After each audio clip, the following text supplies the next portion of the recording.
where we forgot to put the mic on. But yeah, no, this is Hyperfixation episode 7. Yeah. Today we are talking about raising funds for your role-playing games. Yeah. We're talking tabletop RPGs, crowdfunding. Yeah. On Kickstarter over there. Kickstarter, Indiegogo, backerkits. All those different spots. Oh shit! Yeah, I forgot about Indiegogo. We got options. They've started some other ones that are just strictly for gaming and stuff like that as well. Yeah. Backerkit, I think, is more fulfillment, but they do a lot of late pledge stuff there as well. So, yeah, Hyperfixation episode 7. I'm Gavin. I am a third-year computer science student.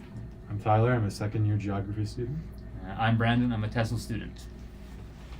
Every time you say Tesla, it makes me think Tesla. I'm sure there's lots of people think. What the heck you're saying? He's training under Elon Musk over here. Goddamn. It's getting musky in here. Yeah, it's probably just end me if I ever end up working for under Elon. Yeah, that's fair. Ugh. So I think, how do you guys want to start this? Do you want to start successful? Do you want to start what's going on right now? Let's start with ongoing stuff. Yeah. Ongoing? Sure. Yeah, I've got a link open here. I believe this is most fun of all time. So this is the ongoing stuff. Mm-hmm. I've got a few other things in here. You know what? Let's start with this one here. This one's not even ongoing yet. This one's coming. Okay. Essentially, it's called Silver Plate. It's a tasty campaign setting for D&D 5e. Yeah, I noticed the corn person. Yeah, there. it's a food man. I'm hoping Control C works on a Mac. I actually that's Function C. Is that right? I don't know how this works. Oh, well, that did something. No, Mac. Can you right-click it? You know what? There's no right click on this mouse. Oh my god. Oh my god. How do people use these computers? Get real good at the shortcuts. You know what? We're just gonna type it. We're gonna type Okay, Silver yep. Plate. Because this is just their pre-order plate, or not in their pre-order place. It's the pre-registration. Any Play. Mac fans here? I want to leave the stream before. Yeah, we are going to disrespect Macs because we don't understand them. Yeah. It's super biased, and I'm sorry for that. But that's It's too bad. what I've always used. Exactly. The first computers we ever had in our schools were old Macs. Oh, really? So Yeah. I did that, but then it was just after that I never used another one. Yeah, I mean, once you have the option to use something else, people tend to stop using Macs because it just doesn't have as much versatility as you need a lot of the time. Yeah. So this is it's called Silver Plate. That's actually really fun. It's a Ooh, tabletop. It's a D&D 5e expansion. Yeah. About with food as the core mechanic. Yeah. So you can see here, this is a chocolate fountain. Let's see if I can zoom in a little. Holy shit. He looks like a big friendly giant. There's a goal Is in there a there. zoom button on this bad boy? F4? Nope, that's not it. Okay. Either way, there's a chocolate fountain. It's a construct I'm seeing there, as you can see. And it's not just this sort of thing too. They've got other ones here as well. Oh, don't do that. That's another thing. Let's see. This Yeah, is the hungry the stove. Hungry Stove. So Hungry they're about Stove. 7 days from launch on that one. This one doesn't tell us how long, but I assume. So this is November 29th. So they're about 6 days away from launching now. Holy shit. Yeah. Yeah. And essentially the whole thing is food D&D. And the reason I thought it was so funny, there's two things I thought was really funny about it. One was that the title art they're using. Mm-hmm. Also, there's this Cucumber man? Pickle? It looks bread? like a hot dog. Hot dog. Oh yeah, it might be Like a baguette? Like a baguette, yeah. An evil baguette. Yeah. But the thing I thought was funny is you see that font there? Yeah. There's this thing called Big Bad Bosses, which is also a 5th edition thing. Big bad bosses. And they have the exact. You mean the band? Yeah, I was No. thinking, I know I've seen YouTube videos of Big Bad Bosses. I bought their CD. Oh shit, really? They're super fun. Yeah, they're good. They're good. I've never actually listened to a single song by them. It's good. I'm really sad there hasn't been anything new since then. Sorry, they're called Big Bads, and it's a monthly Oh. zine that they've got here. And I don't know if you could tell, but that font is the same font. Oh shit, yeah. Yeah. Honestly, that font in general, I think I've seen it in other places too. Yeah, this is by Hit Point Press. They're one of the. I actually thought this other one was from Hit Point Press, which is why I noticed it. It's because Hit Point Press makes some of my favorite Kickstarters. Okay. We'll get into them later because I've backed many of them myself. Okay. But yeah, so each month, this is their monthly Patreon here, where for $7.50 you can print and play these Big Bad Bosses that they've got. Yeah. And essentially, each month you get a boss monster with a little bit of like narrative around it. The booklet's actually really cool. Huh. And they're like 15 pages or something like that. All up, so it's got like the stat block, some lore around it. That's fun. Some layer stuff. Like they're really good like campaign ending bosses and stuff like that. They're really cool. But yeah, as you can see, like the font for Big Bad's here and the font on theirs. Exactly the same font that the other guys are using, and I thought this was them, and I was like, oh neat. It's not, but the other thing that I thought neat about it, so that obviously it reminded me of this. Yeah. The other thing it reminds me is Dimension 20 has this campaign called the Crown of Candia. Okay. This Bubblegum Kingdom. Well, it's called the Crown of Candy technically. Yeah. And it's hilarious enough.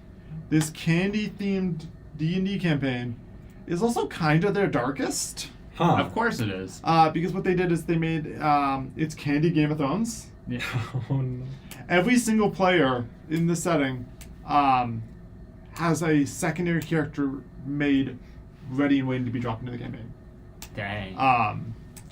You actually get teasers of these potential characters Okay. earlier on in the campaign, Yeah. just as like little like name drops or like sprinklings of flavor in the background. And they did this intentionally, where then later on, if that character came into the campaign, the persons felt more situated in the world, right? Yeah.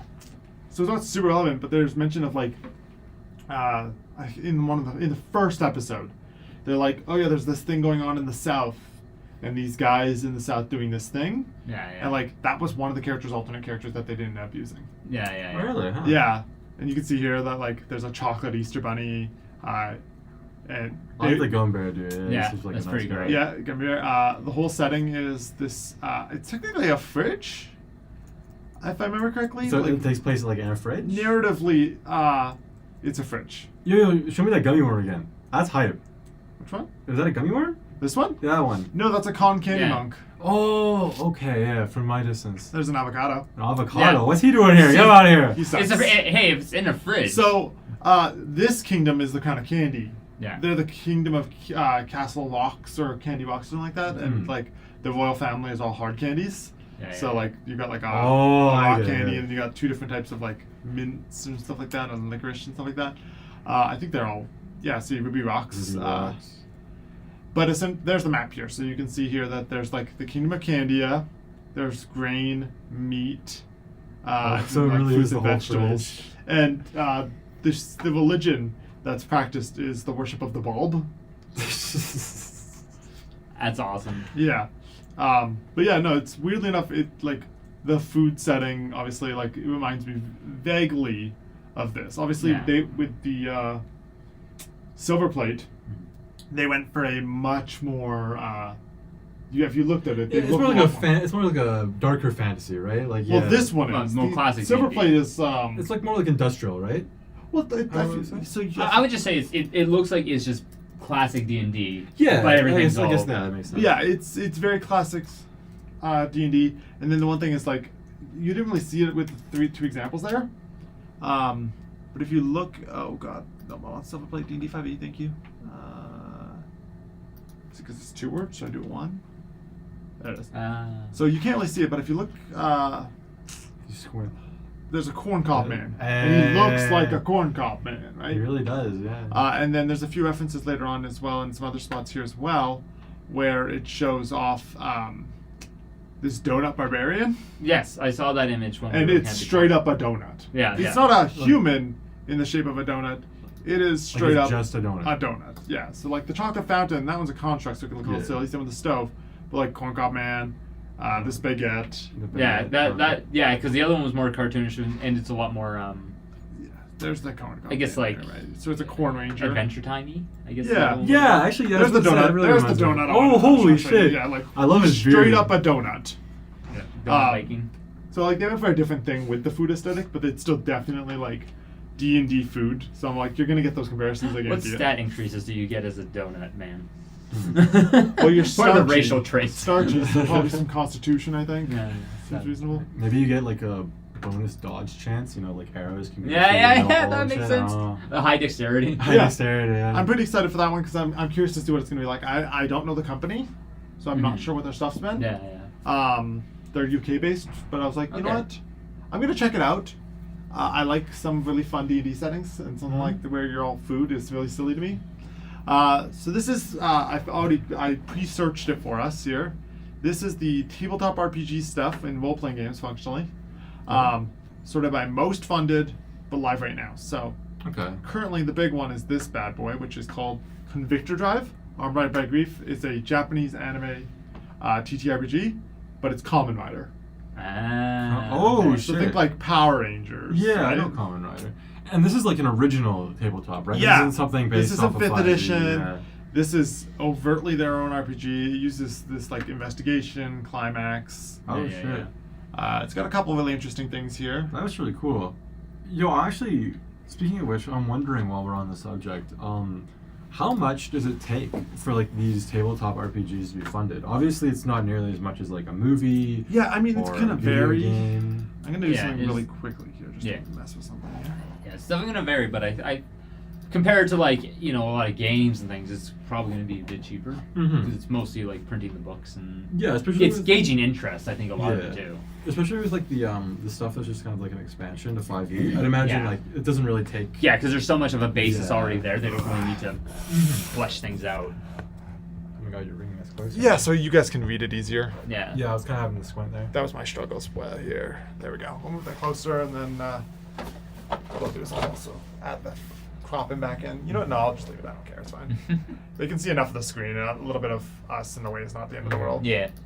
We got our green screen. It's just it doesn't stretch quite far enough. That's okay. Unfortunate, but- But yeah, let's open that back up here. So now you can actually read it a little bit. Yeah, so this one here. Okay, I'm just gonna get the wheel because this moves slowly. They wanted 13K, maybe 14. That's actually not that much at Yeah. all. No. It does look like this is going to use the full array of the 7 dice that D&D's using your full polyhedrals. It was funded in 2 hours. I do like that's like a. That's a thing on not too it. crazy. Yeah, funded in 2 hours. That looks like they're at the end though now here, right? So Yeah. as much as they've gone 4 times over, Mhm. they're about finished here too. So if there's any stretch goals left here, let's see what's your stretch goals. What's their big like super high one? The highest one is the 43 thou. It's a quick rules PDF. So right now they're at what, 60? Probably a little less because that's probably converted to Canadian. So they probably hit it actually. Yeah, they're probably already there. Oh, they definitely hit that. Yeah, so it was funding, and then it was forward, and then it was additional illustration, 1, 2, afterward, cloth bag for the dice, some more illustrations, new scenarios. So funnily enough, their stretch goals, the way they did it was probably one of the smarter ways of doing it that Kickstarters often mess up, which is they kept their stretch goals small. Small, Yeah. yeah. Good. Most Kickstarters They go big. go right? way too big. Yeah. Especially in the realm of video games, where they're like, all right, if we get here, we're gonna port this to a bunch of consoles that we don't And know then how they to port never to. did or- it. Yeah. Yeah. Oh god, that's the worst. Where they're like, yeah, so our game, the pledge is $80, but if you back this, and this, we'll add all this stuff to the base game. And then you watch as they like struggle to cover the costs of their own shit because they added too much from the Kickstarter. And Yeah. you're like, I understand you made a ton of money. Just use it on the game. But doesn't mean you actually have the time to like add more shit.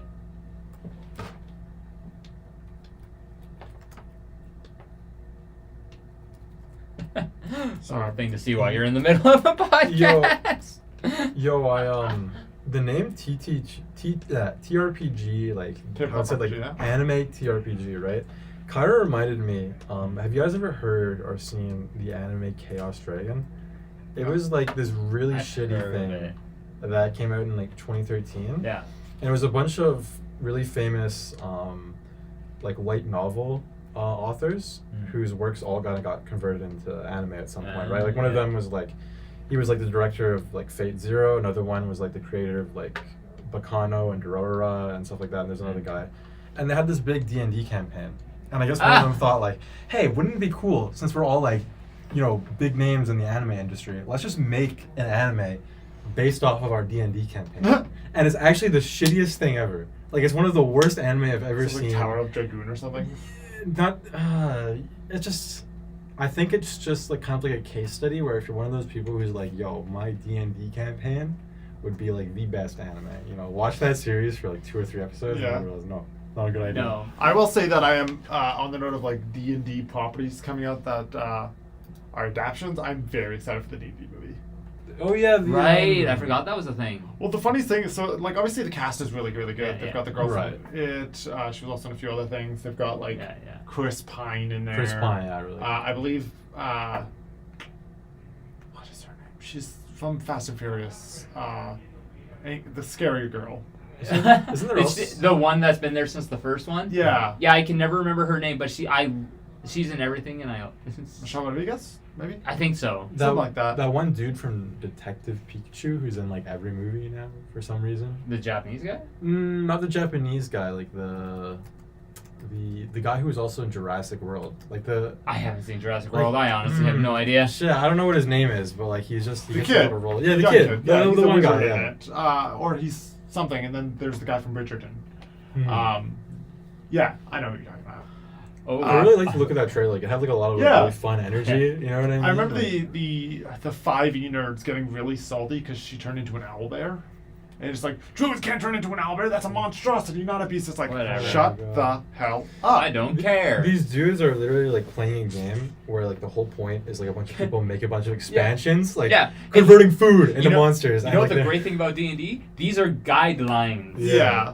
Like Rules if you- as there's literally discussion around raw versus rules as intended, right? So rules Yeah. as written versus rules as intended. So like, Yeah.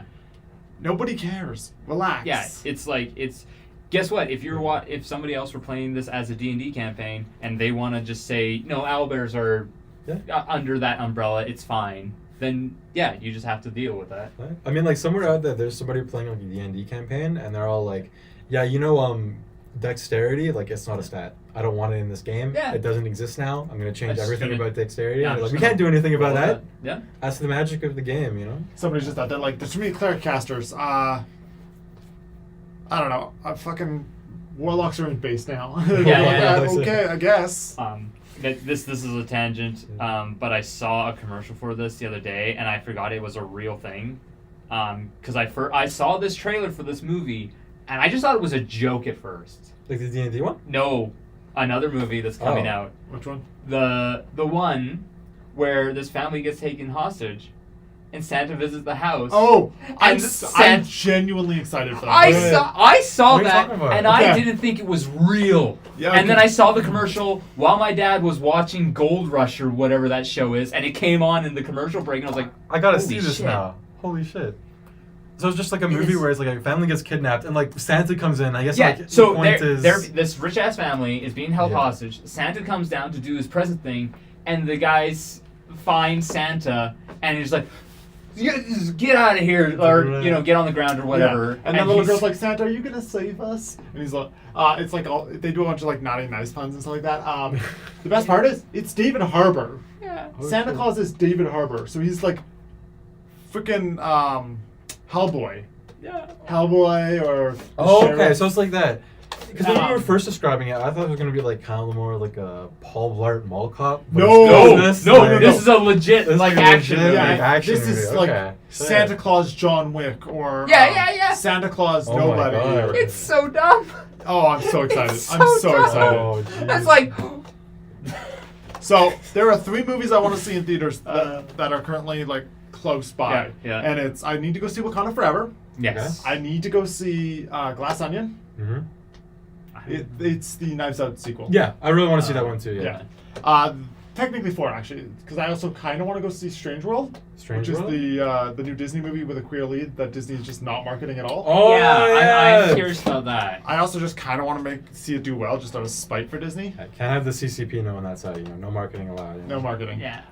And then the 4th one is I want to see that one because I like those action movies that are like Atomic Blonde, Mm. John Wick. Yeah, I don't know if it turns out to be good. Yeah, I get you. Yeah. I got a morbid curiosity. When does it release? Soon, I'm pretty Oh, sure. God. Because I mean, it's on commercials on TV, so it's coming. Oh, okay, shit.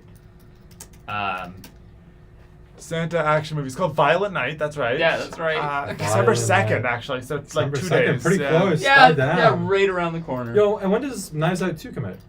It's so Knives Out 2 is already out. It's just not in Aberdeen. It's not just here. It's just not here. What do you? Of No, course. we get anime movies, but we can't get Knives which Out. I still need to see.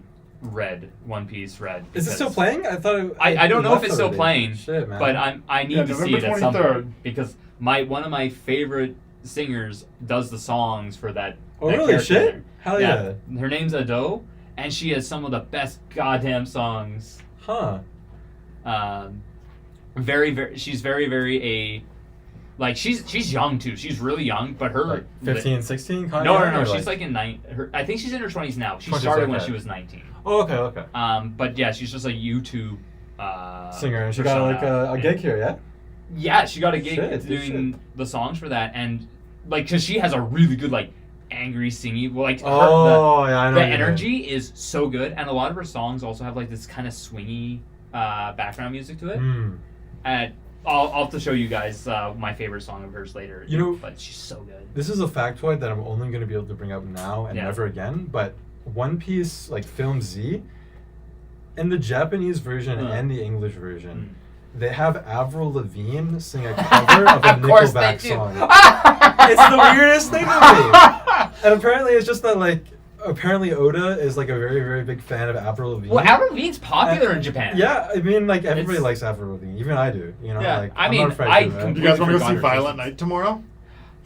Shit, man. What's Honestly, tomorrow's Thursday. Thursday. I mean, I have the time. It's just like that one gets so Thursday. That's technically a pre-showing of Yeah. the movie before its official release. So we're getting Violent Night on release, but we aren't getting Knives Out yet. That's just It's how so 7 days, ridiculous. and we still haven't got it. Hey, welcome to Hyperfixation. We live up to our name. Yes. Oh my God. Just give me Daniel Craig already, goddamn. Agreed. Daniel Alright. Craig is Santa. So that was what the sort of most relevant one that's been like from there. Couple cool things that's in this one here. So Avatar Legends. I'm If all you're about interested, Avatar. I mean, who doesn't like Avatar, right? For Yeah. starters. And in fact, I was actually in a call the other day with people talking about this. So I actually bought every single part of the books here on Demiplane, Nice. which is like D&D Beyond, but for other TTRPGs. So they've got the Vampire the Masquerade stuff. They've got the Alien Yeah. TTRPG. They've got Mutant, Mhm. and they've got this. I think you were in the call. Yeah, I think I was there. So like this is their Kickstarter, and they've got essentially what they've done is you've got the main book, right, the core book, and then there's different like ways that these are classes functionally. Yeah. So like water, earth, air, fire. I think they call it like Swordsman's. weapons or something like that, like swordsman Yeah. or whatever. And then tech, right? And then you can pick your area of play, which is cool. I want to make a Ty Lee character. And the other thing that it doesn't really show here, so you got a few other really Holy cool shit. things. So there's like a balance system, there's a lot of stuff. fatigue, Mm-hmm. how your bending works. These are your playbooks. What do you mean? They are archetypes. Oh, okay, I get you. So you'll take these and then like a bending class, I guess. Okay. You got some legends. These are like NPCs that are built. So you got some of the NPCs Yeah, there. avatars. Mhm. Yeah, exactly. And it doesn't show it here, but they also have this like expansion set. Dice. So these books. are adventures. I didn't know they were adventures when I bought them. They're adventures. They've got one for each era. A little adventure there, some stuff like that. Again, I don't know if I think it might be in here somewhere, but they got a few other little expansions or like sub. The best comparison I can make is D&D Prestige classes, where you can get firebending. Sorry, not firebending. It's like combustion lightning and- bending. yeah. Oh, okay, I know what you bending, mean. Yeah. blood Like metal bending, bending, stuff I think like that. Healing yeah. is in there. Magma. Magma. So Oh shit. they've got all of the little like Yeah, extra yeah. bendings that we've been shown in the setting. Mm-hmm. It seems really cool. I have not actually played it yet, which is a real shame because it does seem very cool. Mm-hmm. I'd love to try that out. What kind of character would you guys make? What's your plan? For Out of me, these 6, I mean, I'd be between Earthbender and Swordsman because I love Toph.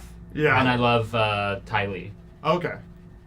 I'm like kind of a contrarian, so I wouldn't go for any of the bending. I'd probably go for like swordsman or technologist. Yeah? The technologist sounds I mean, more interesting. if I did a techie, I'd have to bring in my character Wiz because that would be such a fun setting to play that character in. Yeah. I'd probably go water just so I could do bloodbending. Oh yeah, Yeah. of course. I mean, bloodbending. I want to do the edgy Hey, thing. Yeah, If anything, don't complain. as yeah. an earthbender, really, I should eventually be able to do bloodbending. The iron in the blood. Yeah, Pull a Magneto.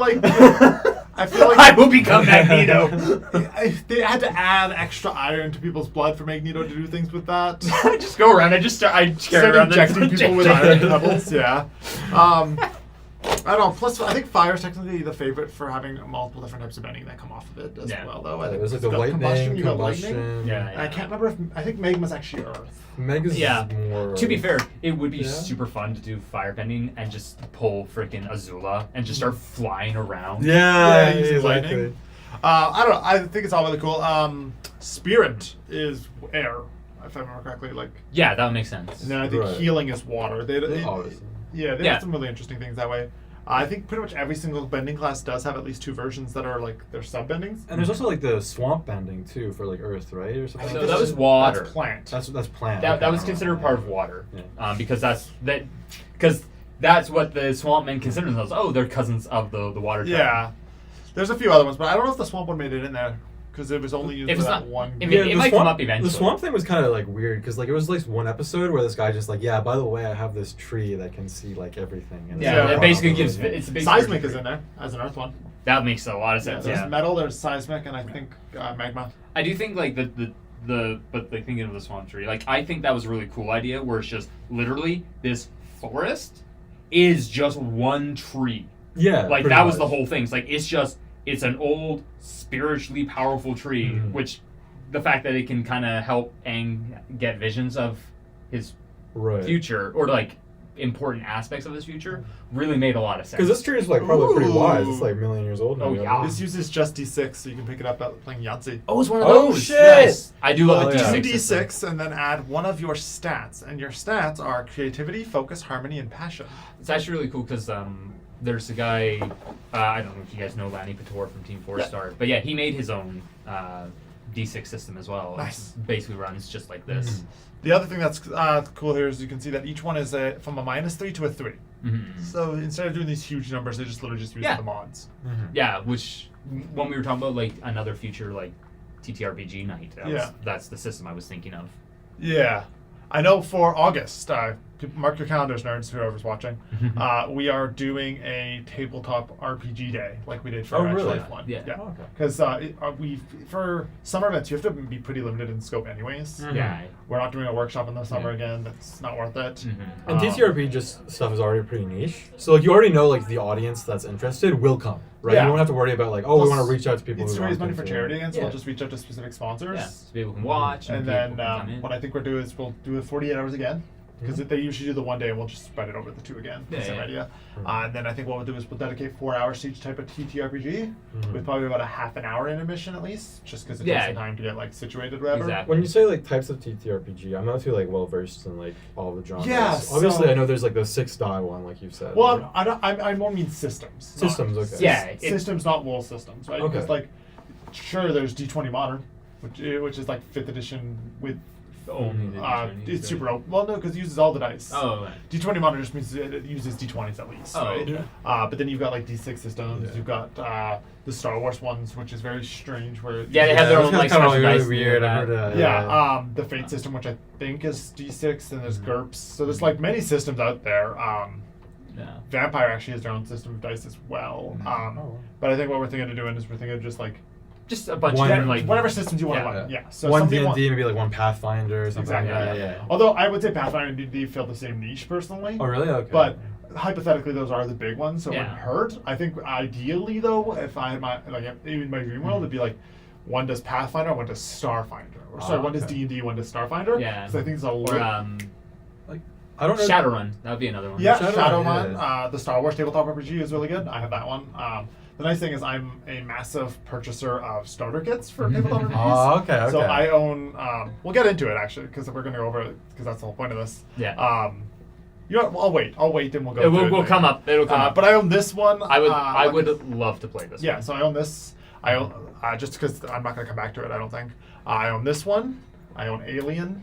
Mm-hmm. That would also where be you fun. play as like the options are like colonial marine, engineer, kid. Kid is one of the Holy options shit. because there's always a kid in the movies. Oh yeah, that's true. Yeah. Yeah. Yeah, so you got like, and I imagine it's not about killing the beast. It's like Surviving. Yeah. surviving. Yeah. It's like the whole horror movie experience, right? Yeah, You see who dies I would last. love to play. It won't be near as well. I'd love to play 10 Candles. 10 Candles. 10 Candles is a tabletop RPG where every single person who builds their... First off, you build your characters at the table Yeah. very quickly, and you know that your character is going to die by the end of it. Oh Okay. shit! Yeah. Every So character will die by the end of the session for 10 Candles. Okay. that creates some suspense, right? Because like, who's gonna die first? You know, how will I die? The way it works out is the candles. You have 10 candles on the table, and each people can put out candles to Okay. adjust the story in very specific ways. Oh. But as you put out the candles, the GM has more and more power. Mhm. Oh, And okay. So like the candles like protection against different. Yeah, things, and the idea is right. that you only play with the only lighting being the candles. Oh shit. So like as it gets darker and darker in the room, you feel weaker and weaker in the game. it's more suspenseful, yeah. Oh. And the DM. 10 has to, candles like, would be really good spin. for an SCP setting one if you want to run something with Ooh, SCP. yeah. Or another one is the Magnus Archives. Nice. If you want to do something in one of those two settings, 10 candles would be the perfect system to play. Because you're normal humans. Yeah. You're not fighting back, you're just trying to live as long as possible. This is the end of the world Yeah, scenario. 10 candles is really cool. That'd be really fun. I heard you guys mention like Shadowrun, and Yeah. I've never actually played like the tabletop, but I've played like the there were like 3 Yeah. RPGs that they Yeah. made. Those are really really good. So I want to try Shadowrun's the a cool actual system because it's tabletop like one, yeah. it's like cyberpunk meets fantasy. It's like It- the movie Bright if it wasn't garbage. True. Pretty Yeah, much. it's kind of like just think Cyberpunk 2077, but Fantasy um, races. fantasy, Yeah. yeah. I actually do have Cyberpunk Red as well. Oh really nice. I'd be curious to try that. Yeah, it's fun.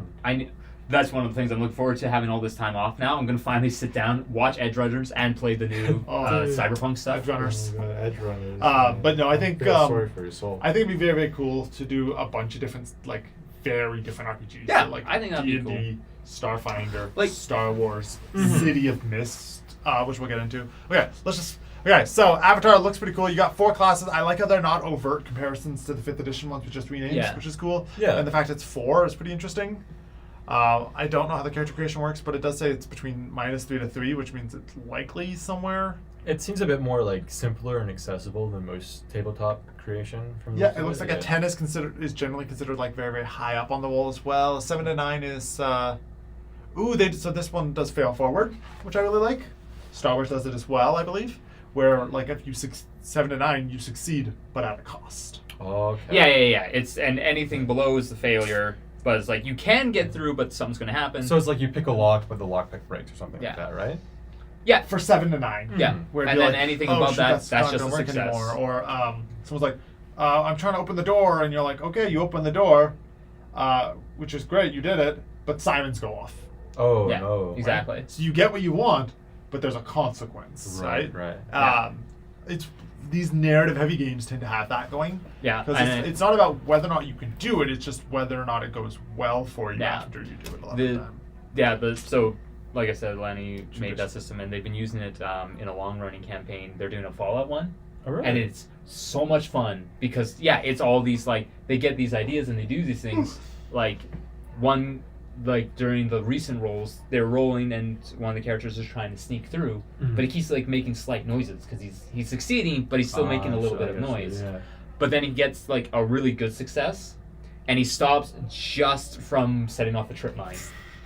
And it was just like, oh boy. It's actually kind of cool because that does feel like something that would happen in Oh, a yeah. Fallout neat. game, right? Yeah. So, you pick a training, which is your bending and stuff. Yeah. And then you pick a fighting style underneath it as like a Oh, subclass. okay. Oh, okay. Kind of like how like they mention like firebenders, like some are like really like aggressive and others are more like kind of like spiritual and like Yeah, and Yeah. the example they Dragon use here is shit, that yeah. Kyoshi can use like metal fans like Kyoshi to focus their airbending and stuff like that, or small daggers to throw at people and stuff like that. Mm-hmm. Your training has 2 main uses in the game. It allows you to rely on your skills and training in a key moment, pushing a boat over with waterbending or stealing the most expensive sword for your martial arts training. Yeah. While all characters have access to a core set of moves like Strike and Retaliate, your training allows you to use special techniques like Earth Sync, Lightning Redirection, and Chi Blocking. So, it's got like a lot of techniques and stuff like that. These are the playbooks. So these are their like precons functionally. I'm playing like an airbending rogue. Sounds kind of cool. Like you can just like zip around, be all stealth. Yeah. So playbooks give you your archetype. They give you your ties to the group. So I don't know if you necessarily need to, but there's more, and there's a bunch of the different options there. They're like character archetypes, so like almost like backgrounds in 5th edition, I imagine. Yeah, so like Acolyte. I really like how 1D&D is actually making 5th editions a lot more relevant, which is cool. They moved your ASI and they gave you a feat with your background. Oh shit. Yeah. They've basically race and background together are now like 50-50. Yeah. For your background stuff, and then you got your class on top. So okay. It's 3 pillars now rather than 2 and a little bit of flavor. Yeah. Pretty cool stuff though, and then like I was saying, legends or NPCs. This one, it does seem really cool. I'd love to try it. For the tabletop RPG, I'm hoping that we can just get a bunch of people that volunteer to run different RPGs, because I think that'd be a lot easier. Well, yeah. Than one person having to memorize 7 systems. Yeah. They'll have to do like 48 hours worth of DMing. Yeah, so Zombicide doesn't need to be in here in this section, although Zombicide does have a tabletop RPG, which is funny. It's just not, I don't know why it's in this section. Pretty cool though. Zombicide is a very fun board game. It's a very like I've heard. You move around the map and find zombies. Yeah. One thing I can see here as well that's pretty cool. Old Village of Appalachia. I don't know much about that one. The One Ring though, that feels I don't know. What do you guys think that is? Are they even allowed to do that? Is this even official? Is this Tolkien estate? They're using Balin's name. And I'm guessing this is a letter from Bilbo. And it says Lord of the Rings TM, so yeah. Oh shit, this is actually like, yeah. Yeah, the One Ring is a role-playing game based on The Hobbit, The Lord of the Rings. It is 2 extraordinary works of fiction, beloved author, published with Sophistication Games. J.R.R. Tolkien. It seems so weird to see his full name as John Ronald I completely Reuel. forgot that. Holy shit. First released in 2011, so it's not new, but I think this is a re-release. It's a 2nd edition, actually, I think is what it was, right? Oh yeah, so the new edition it says right there, yeah. Yeah, 2nd edition. So they've had 12 years with this edition. They know what they wanted to fix, so pretty big jump there too, which is cool. Let's see, some new rules, a new setting to experience. The Lone Lands of Eriador in the year 2965. So, the Kingdom of the Duodane. So it looks like they're just doing a little bit more exploration of the map as well here. Duodane. Looks pretty cool. Neat. I haven't looked into it much, but I like cool. Lord of the Rings. I literally spent last 4 days rewatching all 3 Hobbit movies, and I'm like, these are fun. They're not that bad. You know, like people I know a lot of people were salty about them, and I was like, you know what, there's some moments where I was like, this does feel a little silly. Maybe the entire second half of the last movie I can get. Other than that, like I think it's alright. I mean, the only thing The second half of the last movie, the big battle of the 5 armies. Yeah, like I feel love like the battle. Well, they just stretch it on like a very. I do think it very needed to be long shorter. time. Yeah. I don't. think that's the issue with the whole trilogy, though. That's true, It shouldn't yeah. have been a trilogy. 2 Yeah. movies would have been plenty. Yeah. But No, at the same time, absolutely. it's more like for me, like with the battle, my problem was more like I didn't really need like all these shots where it's like, oh yeah, like the funny evil counselor man, like he like steals stuff and it looks like he has boobies and it's Legolas fights CGI monsters for like 5 minutes. So that was one of the things is that it wasn't necessarily that the plot beats were wrong, is that a lot of the scenes and the actions dragged on. Yeah, pretty much. Yeah. Even like the goblin place underneath there, I was laughing during that action scene because I was like, this is silly. Because like them getting kidnapped by goblins, I think that actually does happen in the book. It does, yeah. Because that's how he finds the ring, yada yada yada. But it's not that long. It's a pretty quick resolved thing. And I know the barrel scene, there's not an action scene. They just escape. They just leave. Just leave the barrels. Yeah, They're arrested and they leave. Yeah. That's it. They just needed to make it 2 movies and like keep it concise. I'm not opposed to them having action scenes though for any of Well, those no. moments though. I mean, if you want the to goblin scene, there were parts of that action that I thought was very, very fun. I think it makes sense, right? Like the goblins, like they're gonna cross off. The parts where they're fighting and stuff like that, Yeah. great. The part where they've grabbed a ladder and they're swinging it left and right and knocking goblins off very willy-nilly, like slapstick style, I'm like, I don't need that. Yeah. The part where the bridge they're on, leaning one way to the other, pretty cool. the part where that bridge falls down this canyon Yeah. and goes and shreds its way down to a stop. Silly. But like there was parts of each action scene that I thought was very, very good, and then there's parts where I was just like, "This is going on a long time." It's a good set of movies that's kind of dampered by overindulgence, I think. The idea of them doing a little bit of a barrel scene, cool. The part where Bumper bounces out of the water, takes out 30 orcs, So lands cool. on the ground, stands up, punches out 2 things, and starts spinning around in a barrel. Yeah. Too much. Yeah, no, That's like it just needed a little more.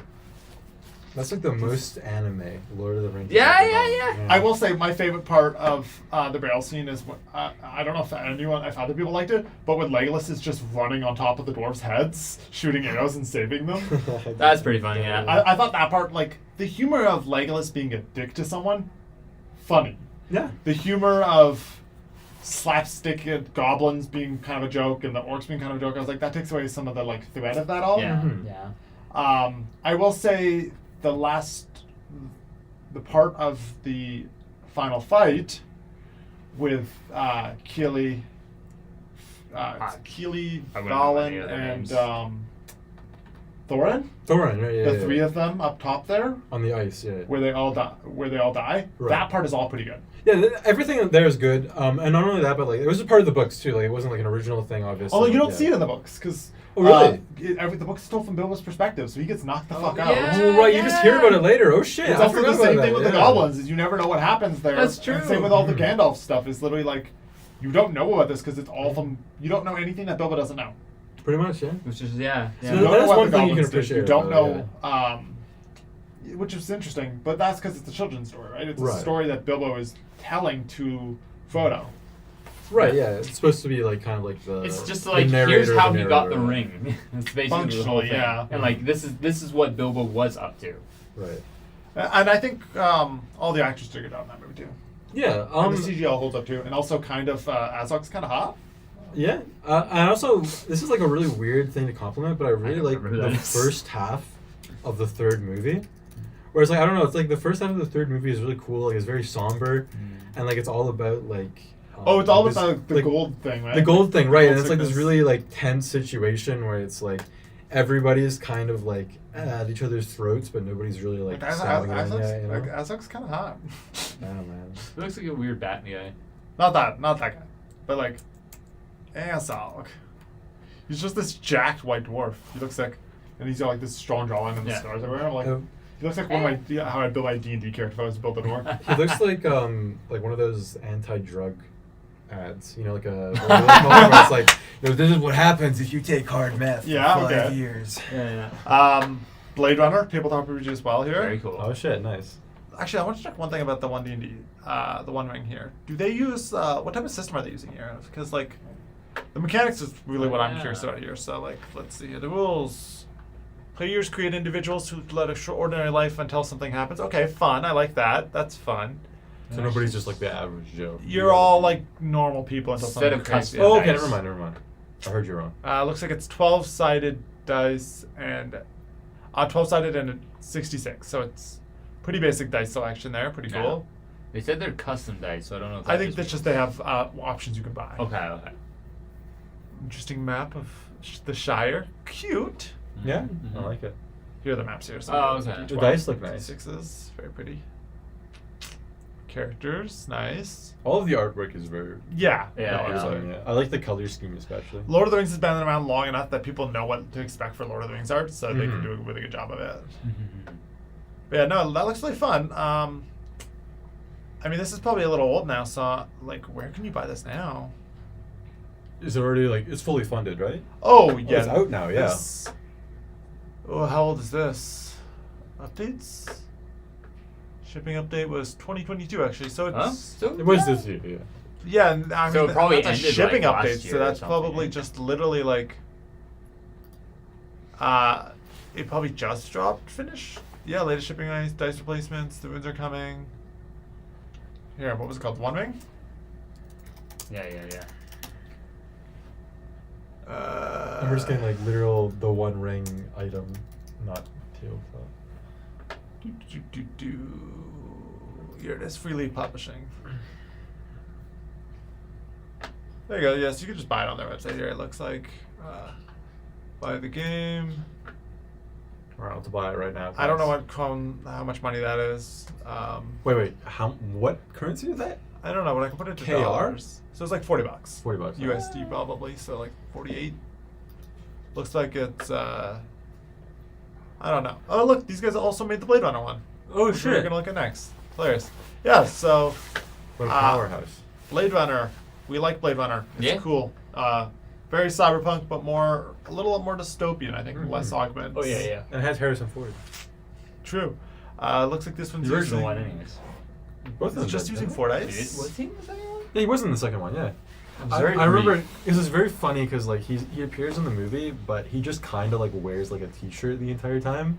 So it's hilarious to see with everyone in, like this stylish cyberpunk uniform. He's just like, fuck it. And then yeah, Harrison Ford just like sweatpants and a t-shirt, you know, like he's So- just chilling. One thing I'm seeing here is they use the Year Zero engine, which is also what's used in the Alien one, Forbidden Lands and Tales from the Loop, which essentially is when you're building your character, you're setting a skill level, and that determines the die you roll. Okay. So you roll a d6 to a d12, it looks like, which is pretty cool. A d6, d8, d10, and it varies just based off how good you are, and that determines your roll, which means that there's probably a lot of swing. That's the main thing I would notice there would be is that there's a whole lot of swing because you can roll a 6 on a d6 or you can roll a 1 on a d12, right? Yeah. Like, so it feels like there's probably a lot of swing, which I mean that's fine if you're cool with that. It depends on the RPG. That's a game. Pathfinder King. The Pathfinder. Oh yeah, I know. Yeah. These battle maps are pretty cool. I tried the Pathfinder games, but Pathfinder as a system is just like way too fucking complex for me, man. Yeah. It's So exhausting. I've backed this one, which is why I was excited to bring it up here. So this is based off the game route. the board game. I've heard of the game route. Holy shit. I was playing that with friends. They're making a tabletop RPG. Yeah, oh I have it my actually. God. It's at home. Yo! I've got a Which we little need to bag. play one day. Yeah, I haven't read through the rules or anything like it, but I know that it's pretty narrative heavy. I think that was one of the big things I was looking at here. Is feels like a very narrative experience. Call of Cthulhu 7th edition, nice. Cowboy Bebop one. Cowboy Bebop. Damn. Fun. Some Starfinder. I actually do own the Fate system. Fate is designed to be a tabletop RPG for anything you want. So it's kind of like an engine, basically. Yeah. Kind of like the RPG maker. Yeah. Of Yeah. tabletops. And you use these dice. They're just d6s. And then essentially, if you want to use regular d6s, you just assign values. So you do like 1 and 6 of this, yada yada. There's a system for it, but these are called the fudge dice. Fudge dice. Yeah, and to determine success, you just determine difficulty. Okay. Roll dice, and pluses add up, minuses subtract. Yeah. Neutrals are neutrals, right? And it's pretty cool because the way it works for any system. Me and my buddy of mine, we did Kingdom Hearts using the Fate system, which was pretty fun. The one thing I'm surprised I'm not seeing in here, there's Forbidden Lands, which looks cool. So I guess these are the biggest one. Tokyo, Otherscape. So that's a perfect segue to one of the things I wanted to bring up, which was City of Mist and Tokyo Otherscape. They both run on the same system. Tokyo Otherscape is cyberpunk, so it's cyberpunk fantasy. So it's actually pretty close to Shadowrun. Okay.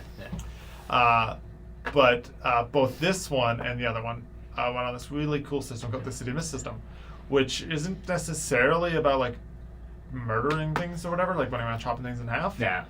It's about investigations. So I wonder if it'll show it in here.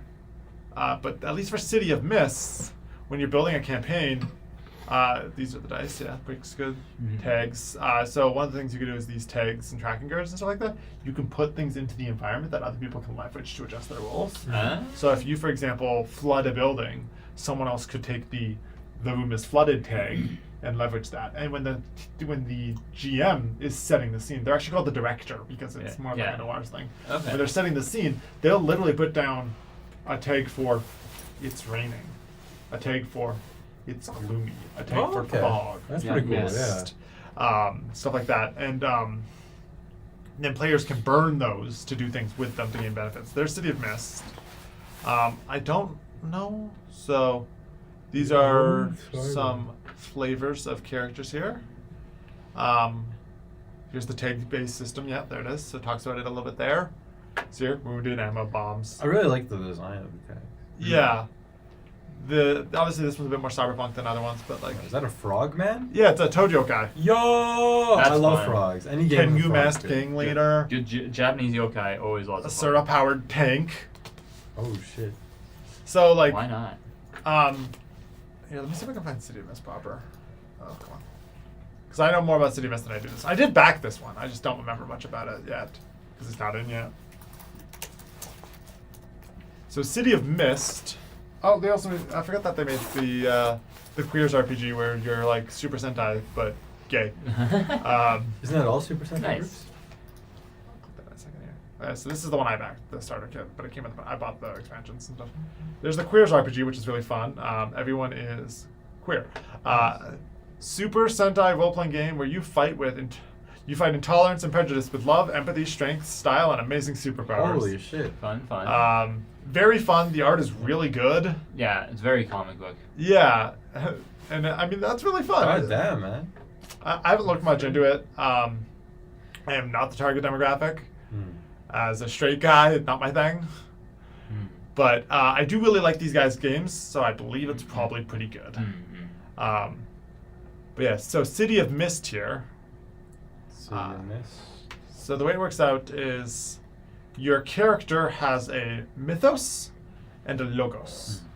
Your mythos is like your supernatural thing, and your logos is like who you are. So essentially every single player character and then a lot of the NPCs are split down the middle like that. And the logos, for example, I'm trying to find a good, I guess they got any examples here. So like is the idea that like Here you go. everyone's kind of like a reincarnation of like some Kind legend? of. Yeah, you've got a mythos. So this one is, this is Tlaloc, right? Right. And they've got a bunch of other examples here as well. So let's see here. We can actually open that up. Here goes. Yeah, you can see. Very cool shit, man. This is a pre-built one, obviously. But Tlaloc, his mythos is 2, his logos is 2. This is how to play, so they've got the instructions on how to play here. There's your tag combos here, right? So you can see like escape before something happens, power 2. These are examples of his specific combinations. Right? So turn himself into water, flow through narrow spaces, right? So those are some of his like abilities that he's got because of his whole shtick. And you got some examples and stuff like that, and like how much power it costs to use them. But yeah, so Tlaloc is the god of lightning and rain from Aztec. And then there's wherever there's water, there I am. And then this side is him as a person, right? So I think he's like a drug dealer, technically. Okay, yeah. So like this is his mythos. Yeah. This is him as a person. And they've got other ones as well. Obviously, this one's Tlaloc, but you can see down here they've got If you Baku, really Detective in Nakande. They've got Job Job. from the Bible. Oh shit, him! Nice. Oh yeah. my God. So his shtick is that he's like an actual priest, but also he's got his mythos is Job, so he can't actually die.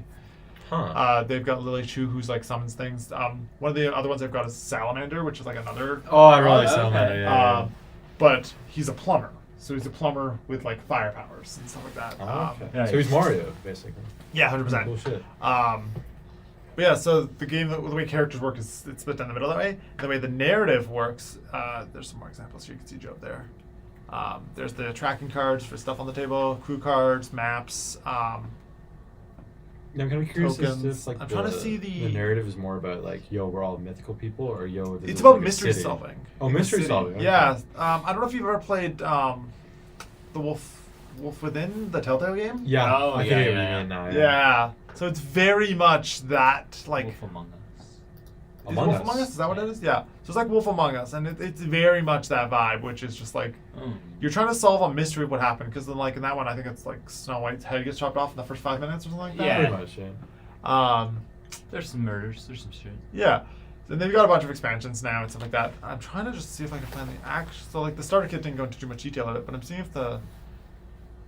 Sure. I just want to show you. Okay, whatever. It works on a iceberg system. That's all that matters. There's an iceberg. Okay. Yeah. Okay. Iceberg.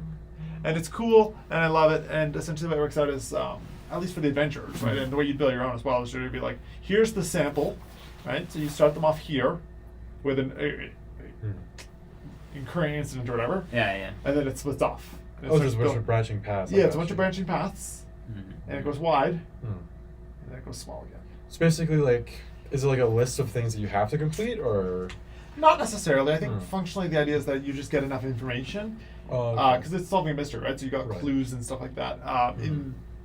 Then you you learn things by going to different locations and talking to different Ah, people, okay. and then eventually it shrinks down and you figure out like who done it, right? Yeah, So once you get like enough pieces of the puzzle, that You move on advances to the next final step part. type thing. Yeah. It's really cool that we've done it. Yeah. One thing that I'm surprised in. Oh, these are cool. So, very, very briefly, Dangerous Destinations, Nord Games. They also make one called it's like Special Places or something like that. Hmm. Not that one. So, although that's pretty cool for forging, and it's active right now. Alchemy, Treacherous Traps. So, Treacherous Traps, Dangerous Destinations, Spectacular Settlements. There's like 3 books in the series that have that alliteration to them. And essentially what they are is they're books on how to make these things more interesting. So like Spectacular Settlements is a book on making your settlements feel more real. That's so it's fun. Yeah, so and it's got like tables and stuff to roll, so you can like choose a scale of settlement, and it tells you like how many different things realistically a settlement of that size should have. So you can make sure that you like, oh yeah, this settlement exists because it's like a farming one, right? Yeah. We actually used the Spectacular Settlements book in our D&D campaign we ran for TRU. Yeah. In our one that we ran for like 17 players, we used Spectacular Settlements to just add a little bit of flavor to each area. Pretty cool stuff. What's the Yellow King? I don't know. Oh, Yellow King What's so yellow about this guy? Eldritch. Is that? I thought that was the thing. Is it the Paris, French people. Oh my gumshoe? It's a gumshoe one. I think the thing you're thinking is the man in yellow. No, the Yellow King, I believe, is a Cthulhu, like part of that Cthulhu Is it? mythos, Lovecraftian stuff. Because there's that Hoster, the king in yellow. Oh. Same idea. You're right though. Yeah. Yellow It is King, absolutely a Yellow King. Cthulhian thing. There you go. Ultimate alchemy there. The funniest thing I'm not seeing here, which is I thought it was a big one, is I genuinely thought that the shit, what was it called? Altered Carbon. Altered. I don't know if you guys watched it, but it was on TV. Oh yeah, I've heard of it. Yeah. Yeah, it was cool. The first season starred that guy who was in the Suicide Squad movies. And like the whole point of it is like, yeah, like people are now Your body's shells. Yeah. Your body is a shell, Mhm. and your mind is this like chip that you move between shells things. So in the second Right. season, it's Anthony Mackie. Crazy. That's Erika Ishii, by the way, right there as well. It's pretty cool. There's the unicorn from the show, the backpack, and there's like that's what the little shell things look like. But yeah, it's a tabletop RPG. Built in the world of Altered Carbon. There's That's a really good setting to convert to D&D, where you're like making and designing like a character, because that's something you could actually do in that universe theoretically, right? Like you could say like, oh yeah, I want my shell to be like, whoa, whoa, whoa, whoa, whoa, whoa. Yeah, there's their little chip there. They have the back of the neck. It's a pretty cool setting, actually. Yeah, those are the ones that I recognize. Oh, Yeah. I didn't include them, but I've also got Humblewood. Is very, very cool. Mhm. That's just an expansion to 5th edition, which I was trying to generally avoid a little bit. But yeah, Humblewood's great. Humblewood is 5th edition, but animals. Animals, huh? Nice. There's this big tree called the Alderheart. It's like a city built in a tree, which is really cool Yeah. from like a visual perspective. Mhm. There's a magic school inside of the petrified tree Fun. with like floating balls around it that show the different areas. There are like bandits in the hills. It's really cool stuff.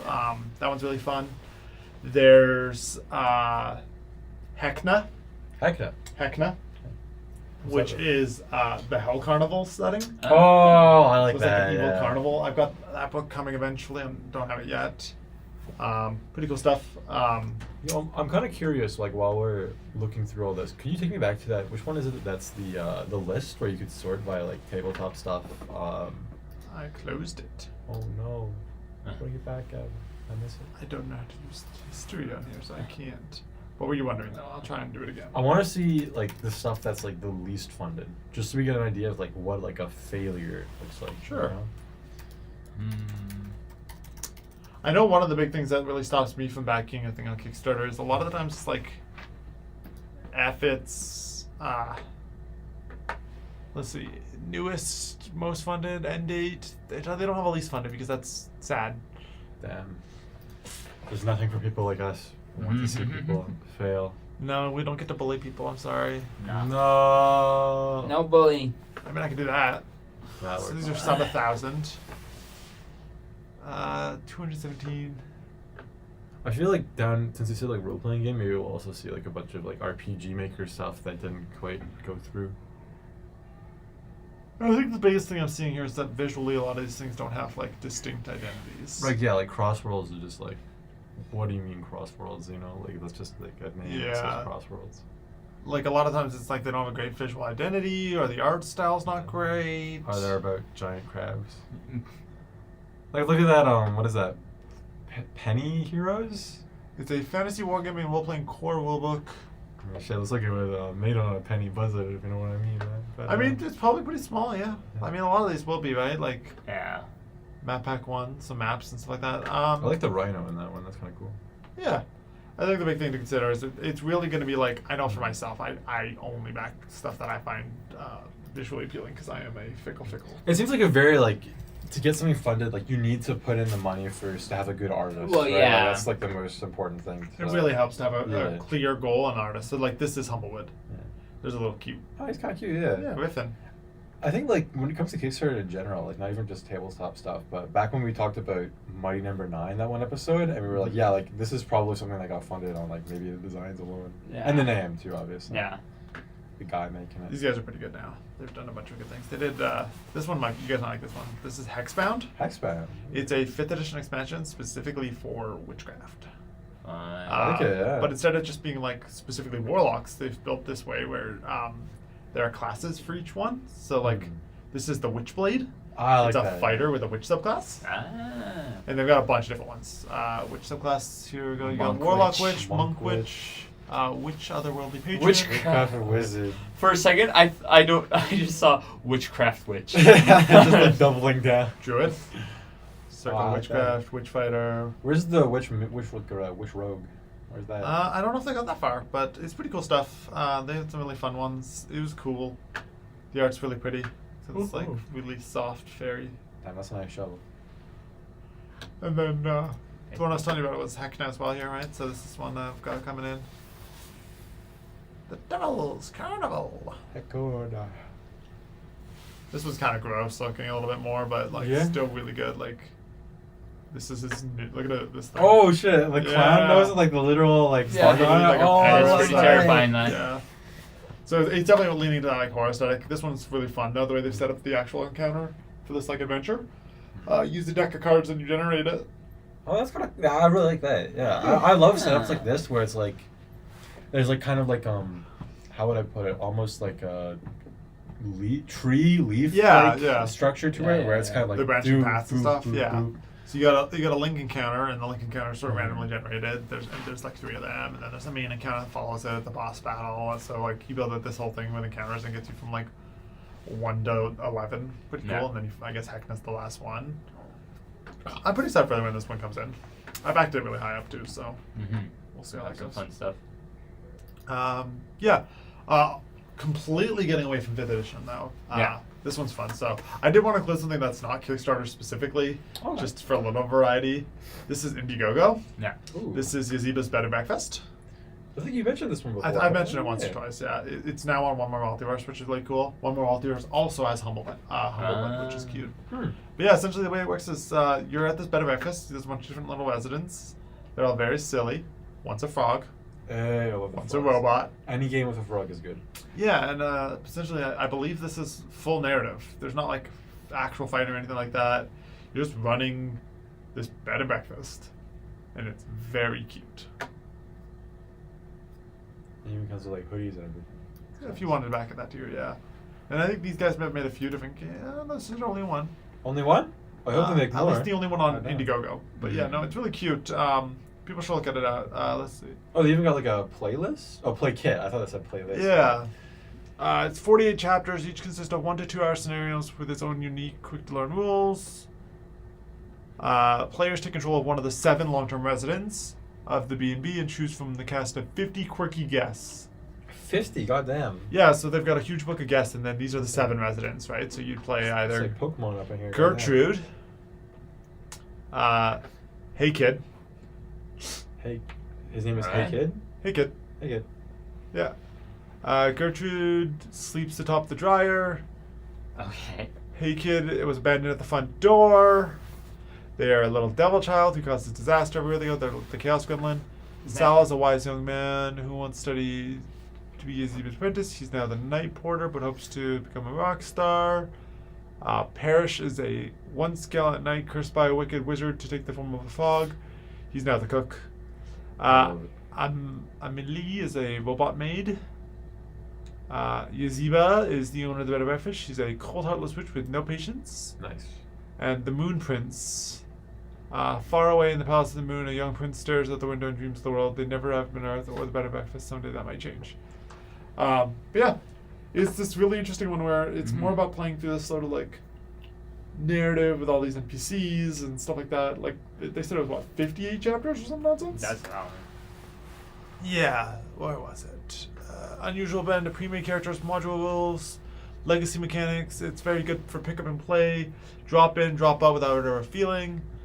The fact that this is 48 chapters that are 1 to 2 hours, so up to a 48-hour campaign, potentially double that.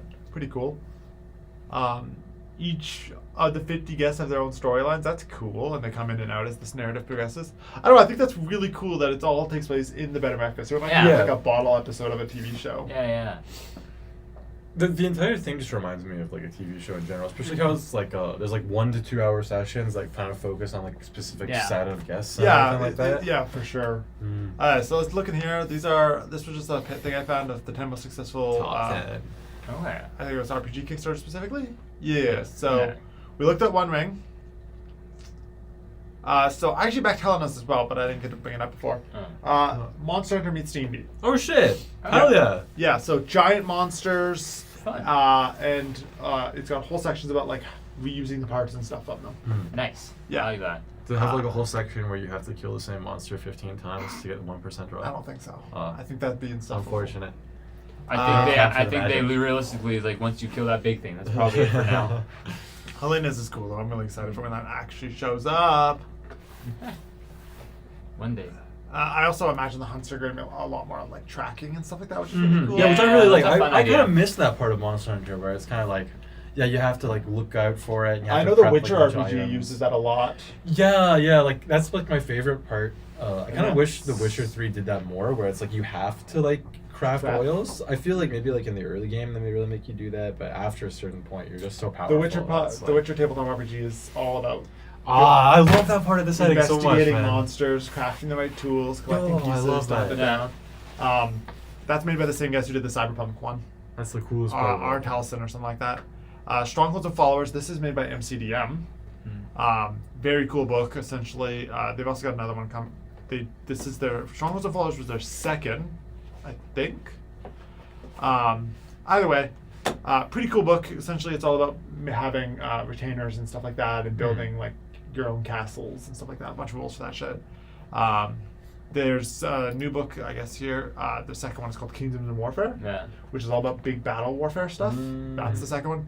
And then the third book they're working on right now is something about monsters, and it's all about making doing actually like really cool monster design, Right. and sort of expanding out the factions so that you can use them a little bit more. Gnolls, goblins, kobolds, stuff like that. I have backed this one as well, Dungeon Alchemist. Essentially, you draw a shape, and you draw little things, and it just auto-populates with 3D assets and stuff like that. Okay. Yeah, it's an AI-powered map-making tool for medieval fantasy RPGs. It's pretty cool. Draw shapes on a grid, automatically fills them with doors, lighting, objects, and what you can do as well is you can set the type of room it is. So you'd be like, I want this room to be the dining room. And then it'll auto-populate it with that dining room. Cool. Stuff like that. Oh, that's so You can cool. rebuild it in very specific ways, right? pretty cool. Hero Forge 2.0. Hero Forge. Yeah, I've heard of this one. Yeah. Hero Forge is pretty cool. It was obviously just a website for the longest time. Mm. Still is just a website, but what they've done is they've released a second edition version of it. Oh. They did this huge Kickstarter where people could back it, get a lifetime license to the 3D printed, to the STL ones. Mm-hmm. But what you could also do is you could also get. It was helping them set up colored 3D printers. Yeah. Which is really cool. And they've always been able to print theirs in steel, aluminum, brass, stuff like that. So you can get yours mailed to you as well, which is really cool. Weeper Bones Miniature is one of the largest miniature printing companies ever. They do huge batch ones all the time. Pixel lets players roll in style. Pretty light up dice. They seem pretty cool, but I'm not sure how well that's going. Yeah. There's dice, it's cool dice, Yeah. look nice, but Dwarven Forge. Dwarven Forge is one of those big companies that makes those like injection molded terrain. oh, I know what you mean. Yeah. So like the stuff from Warhammer. yeah. That's their shtick. They usually do like actual terrains, but as you can see here, this one's specifically showing wildlands. But they've done a bunch of them, and that's all injection molded where you put it together and stuff. It's technically like the quote unquote cheapest way to do campaigns, stuff like that. It's still expensive as hell though. Where's yeah. the anime RPG on this list? Did I just see Avatar. Apparently, Maybe, yeah, they it didn't didn't wanna make put this it. top 10. They didn't make this top 10. Goddamn. I mean, the problem is most anime RPGs tend to be pretty ill thought out. That's true. Yeah. Yeah. And I'm not like through a lack of trying. It's just that they tend to be. I mean, first off, Kickstarter is a primarily English platform. Right. So when a Japanese developer, So- are they trying to imitate it too much, or it is a Japanese developer that doesn't Either really it's the fit? Japanese developer doesn't understand like English audience for role playing games perspective, Mm-hmm. or it's stuff where it just doesn't like hit the right mark type thing. Right. Yeah. Yeah. I'm trying to think of a single like huge anime one, and like there's not even like Gundam, for example, should be the big one for mech. I don't It's think there not. is any, yeah. It's BattleTech. It's Battletech. Yeah. BattleTech is the big one for mecha. Mhm.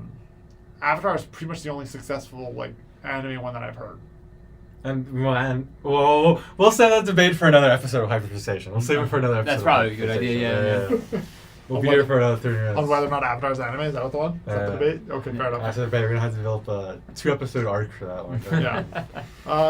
But yeah, no. Is there any like things you guys wanted to look up for Kickstarters? Honestly, I think you found like you have way more experience with that. So I thought think- that one I'm really think bad I- with money, so. I do want to like do one Kickstarter episode, specifically just for like the most like we did like one for like the Flops? least successful ones, but I want to do like another video game focused one where it's like these are the ones that like went The like, absolute the bangers. bangers, like the ones that like defy What all we- expectations. What we should do is we should get together for a Hyperfixation episode, look through Kickstarters, and find ones that we'd want to back. That's true. Yeah, just like So, a random yeah, like that's just fair go on enough. Kickstarter one Yeah. day and be like, alright, let's see Just what's like, up. oh, Yeah. this looks good. The Cruise previous through. version of the Kickstarter for this funded that me and my buddies used to do was called Wishlist. And what we do is we would each bring 3 or 4 to the table, Mhm. and then we search through them. And then hypothetically, if we had an audience, we were going to do like, hey, comment below which one you guys think we should back, and we'll back it. And we you have know? to. Yeah, So that's- we should. that's But fun idea. it never ended up coming to fruition. But it was one of those things that was kind of fun. I just more meant, do you guys have any more tabletop RPG stuff you want to look at right now for Kickstarters? Yeah, I do not have any in mind. No, I didn't like Kickstarter related, no. Okay.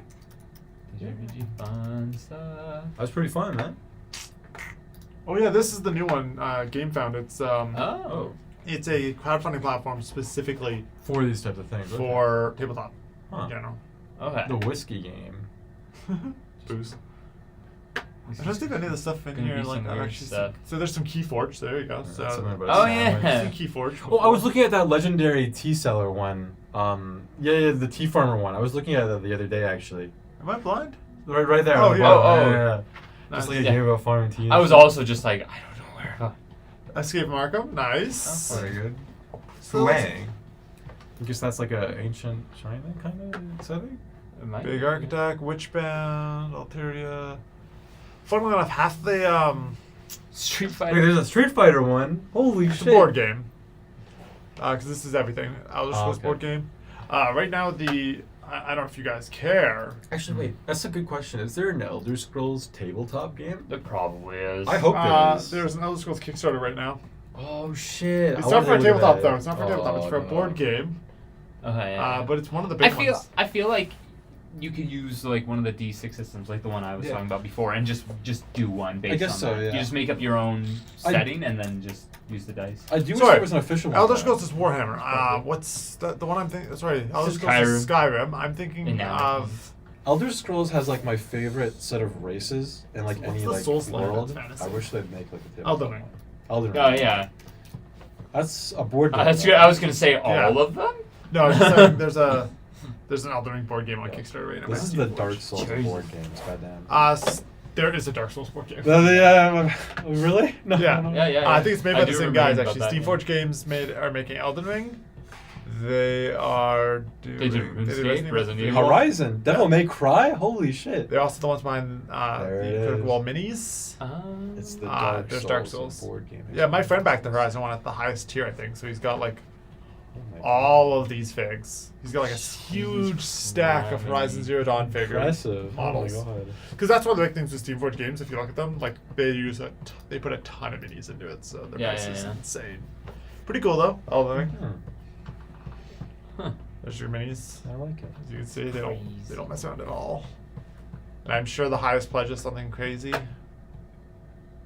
It's like $600 Canadian. That's not as crazy as I expected. Just tons of minis, probably more than anything else. Yeah. Elden Ring. Pretty cool.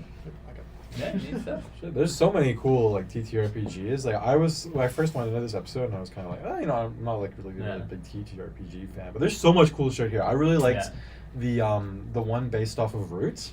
I really want to check that one out. I have it love at home. Oh my god! Well, really? that's an TTRPG. It was a board game, and they It made is a board. TTRPG as well. Oh, it is a TTRPG. It used to Yeah. be, I've played the board game. The board game's pretty good. I like that one. Yeah, Board I tried game- to the stick board to- game's fun. Completely to TTRPGs, right? So almost everything we looked at today was a TTRPG. I thought that was just a.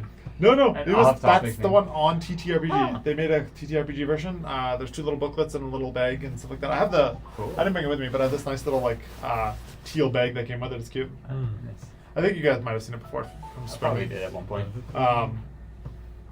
Somebody's phone. Probably my S8 or S9 there. But yeah, no, the Oos one looks really good. Which is did you see anything new that I was particularly interested in? What about you, Brandon? I mean, it's the Avatar one. Yeah. There's no way I can get like past that one. Ooh, I didn't bring it up. Oh. Spiritual successor to Avatar, Dragon Prince. Oh yeah. That's a tabletop RPG. Really? Oh, Huh. really? It's called Tales of Zadia. I do remember seeing that. I just forgot about it because I still need to see the second season. I bought it. The 3rd season dropped now. The fourth one. 4th you mean, season, yeah. sorry. Oh right, yeah, that's what I meant. The newest season. I haven't watched the new season either. I've seen the first 3, but I've heard from a lot of people that season 4 is Well, because there's a bit of a questionable. time skip, which Yeah, there's a bit of a it's time gonna be skip, interesting. yeah. I haven't watched it yet. I mean, I'm curious though. Yeah. They've also given it a different subtitle, so I feel Really? like they've Yeah. separated Yeah, it a little it's bit. It's I a rem- separate thing. I remember like when they first revealed the plans, they were like, "Oh yeah, like there's like 8 seasons and there's like 3 arcs, and then there's gonna be like this 3 episode 1, this 3 episode 1, and there's 2 season 1. I mean 2 season 1. Yeah. Okay. The head of the very thought out plan. So yeah. So maybe that's deliberate. So like this is like the second trilogy, I guess. Yeah, of, which is why there's that seasons. time skip and stuff like that. Mhm, And yeah. Okay. why it's got that different subtitles. It's 'cause- all planned then. Yeah. It's just been so long. yeah. I I know, honestly right, didn't yeah? think it was coming back. Kind of forgot about it. The Holy Dota shit. show as well. I need to finish. The Dota Oh, show. right, I forgot They about dropped the second Yeah, season of that. I feel sorry for that Dota show because like right after Arcane came out, and it's like, oh shit, well we're kind of doomed now, man. The closest comparison I would do to the Dota one would be the Castlevania one, Mm-hmm. or the Castlevania, or there's another one with a very the Witcher one. The Witch, the movie, yeah. No, the cartoon. They did a little animated show as well. I- Oh shit, like a full on series. Yeah, I didn't know it's that. good. I didn't know Or maybe it's a movie, but it's animated. I think it's a movie. Yeah, I've Yeah. seen the movie. Yeah. Have you watched the animated one though? I've watched the animated movie. It's pretty good. I like that one. Yeah, I think you're right. And then we've got the spin-off TV show coming soon too. Mm-hmm. Mm. First year, Blood War, something like that. Blood War. Yeah, I think you know, we're starting to finally get into the age where it's like video game adaptations are allowed to be good now. You know, Yeah, like, definitely. like Well, we- people are actually putting thought and care into Yeah. it. and not even just like on the TV front, but even like the movies. Like we live in a society where Sonic is Sonic solid, 2 is yeah. like a Yeah. good movie. I'm- You know, I don't know what to expect. Yeah, from I don't know what to Super Mario. expect. I like the part where Donkey Kong slapped the shit out of him. yeah. In the Like, trailer? That's fun. That's fun. The trailer looked hilarious. I will say, Yeah. I kind of agree with, I forgot who it was that said it, but like, being afraid of the minioning minionification of the of- toads. Yeah. Yeah. I don't mind. Toads were never. Don't huge. do it. They were never relevant to me. The Hell, thing is, like, the fact that the Princess to- Peach uses Toads as a defense in Smash. That's pretty funny, yeah. So I'm just like, It's the super Toads funny. were already pretty miniony. Well, the thing, fair. like, they're miniony, but they had like actual like.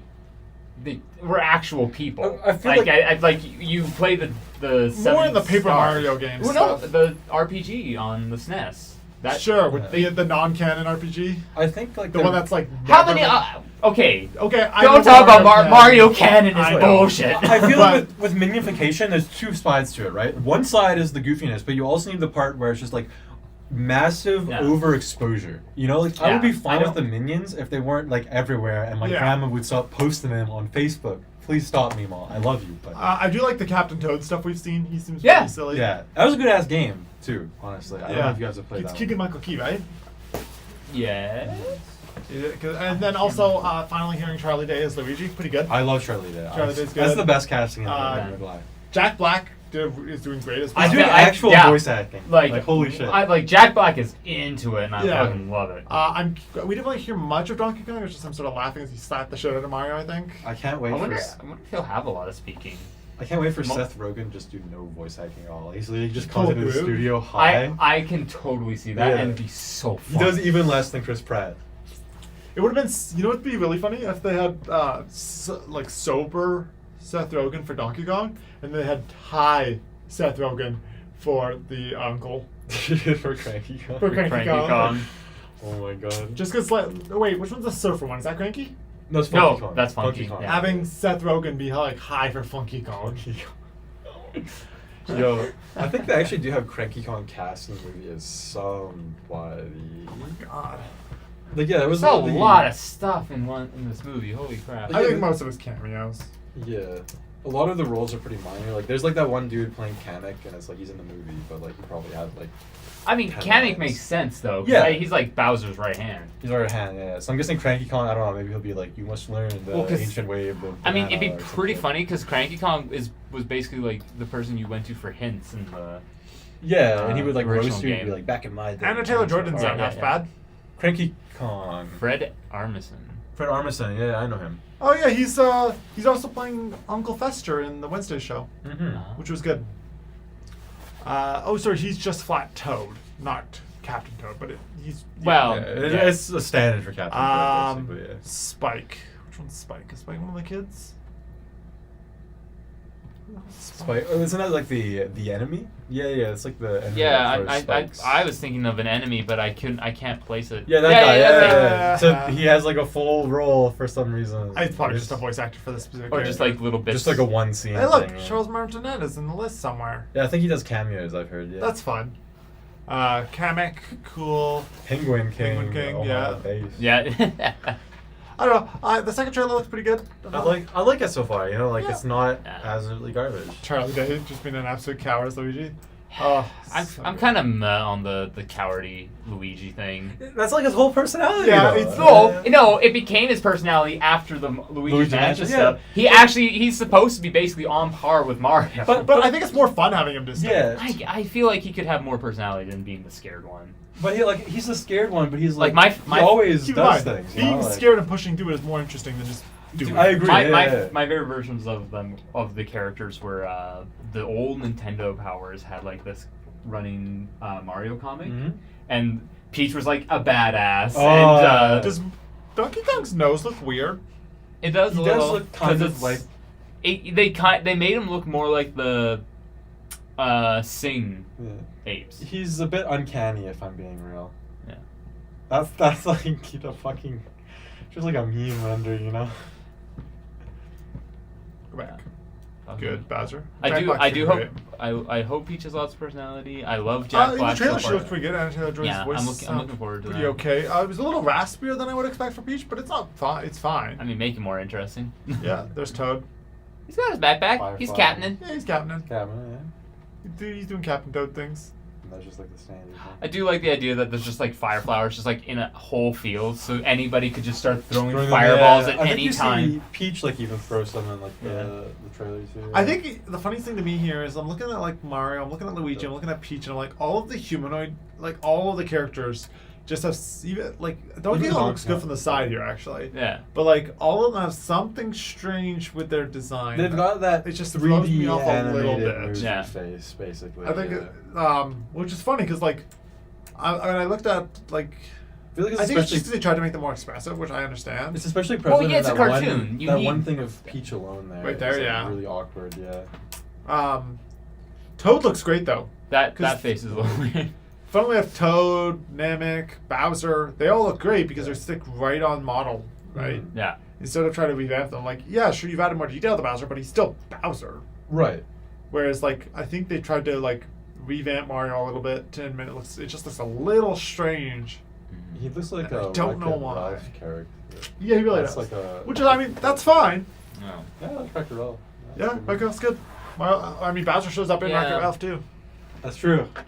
Are they gonna address that in this movie? It's gonna No, be like a I don't think so. Mario. I do like the cinematic texture universe. on everything. Like you can see that there's a bit of fuzz on the hat. Like you got that. Oh yeah, that's well done. Yeah. Instead of doing flats, they've done texture on everything. You have the crinkles in his shirt there. Looks good. Mhm. I don't know. We'll see. I like all the environments in the movie. Yeah. Yeah. The mushrooms and They're stuff. and the they're floating around. fantastical. which The is nice. funniest thing to me was watching the platform, the arena place where it looked like the classic Super Mario Brothers game. Oh yeah, and they're using it as like a training ground or whatever. It's just something where like that, yeah. Mario runs up to Donkey Kong just like. All the memes online are just the sound of him getting slapped with different beats. So good. Alright, I think we should call it though, because we only have to play till 12, so we should get out of here. Yeah, I gotta go Ah. buy some freaking paper. Ooh, and you gotta go to class. Technically hit my shift at the LLC